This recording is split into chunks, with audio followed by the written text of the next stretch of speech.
Hi, ഞാൻ blog super star ചാച്ചൻ. ഞാൻ ഇന്ന് പാലക്കാടൻ ഉണക്ക സ്രാവ് ഫ്രൈ ആണ് ഉണ്ടാക്കുന്നത്. അതിനുവേണ്ടി നമ്മൾ വെളുത്തുള്ളിയും ചെറിയ ഉള്ളിയും എടുത്തായിരുന്നു. അതിൻ്റെ കൂടെ വറ്റൽ മുളകാണ് ഇട്ട് നമ്മളതിനെ മിക്സിയിൽ ഉടച്ചെടുക്കണം. അതുപോലെ തന്നെ ഒരു 150 ഗ്രാം ഉണക്ക സ്രാവാണ് ഞാൻ എടുത്തിരിക്കുന്നത്.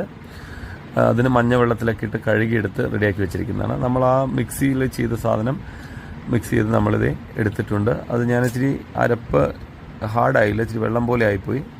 എങ്കിലും കുഴപ്പമില്ല, നമ്മളത് മിക്സ് ചെയ്തു. 150 ഗ്രാം സ്രാവാണ് ഞാനിന്ന് എടുത്തിരിക്കുന്നത്. നമ്മളൊരു ചീനച്ചട്ടി എടുത്തു. അതിനകത്തേക്ക് നമ്മളെപ്പോഴും ഉപയോഗിക്കുന്നത് കോക്കനട്ട് ഓയിലാണ്. കോക്കനട്ട് ഓയിൽ മിക്സ് ഞാൻ എപ്പോഴും വെളിച്ചെണ്ണയാണ് നമ്മളുടെ ഓയിലായിട്ട് ഉപയോഗിക്കത്തില്ല. വെളിച്ചെണ്ണ നമ്മളുടെ കോക്കനട്ട് ഓയിൽ തന്നെയാണ് ഉപയോഗിക്കുന്നത്. അത് കമ്പനിയിൽ നിന്ന് വാങ്ങിക്കുന്ന വെളിച്ചെണ്ണയാണ് ഞാൻ ഉപയോഗിക്കുന്നത്. കമ്പനി മീൻസ് നാടൻ വെളിച്ചെണ്ണ കിട്ടുന്ന കടയുണ്ടല്ലോ, അതിൽ നിന്നാണത് വാങ്ങിക്കുന്നത്.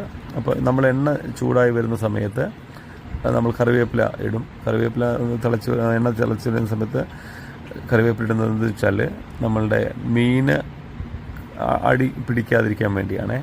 ഉണക്ക സ്രാവ് അപ്പോൾ അതിൻ്റെ മുകളിലേക്ക് ഇട്ട് കൊടുക്കുക. നമ്മൾ ആക്ച്വലി ഇത് മാഗ്നേറ്റ് ചെയ്ത് വെച്ചിട്ടൊരു അരമണിക്കൂറോളം വെക്കണം. അപ്പോൾ ഇതിൽ ഉപ്പ് ആഡ് ചെയ്യത്തില്ല, കാരണം ഉപ്പ് അത് ഓൾറെഡി ഉപ്പുള്ള മീനല്ലേ അത്, അപ്പോൾ അതുകൊണ്ട് ഉപ്പ് ആഡ് ചെയ്യത്തില്ല. അപ്പോൾ നമ്മൾ ഒരു 150 ഗ്രാമിൻ്റെ മീനാണ് അതിനകത്തേക്ക് ഇട്ടിരിക്കുന്നത്. പിന്നെ നമ്മളുടെ മാഗ്നേറ്റ് ചെയ്യാനായിട്ട് ഉപയോഗിച്ചിരിക്കുന്ന അതും കൂടെ അതിലെ വെള്ളം കൂടെ അതിൽ മിക്സ് ചെയ്തിട്ട് അടച്ച് വെച്ച് വേണം ഇത് വേവിക്കാൻ.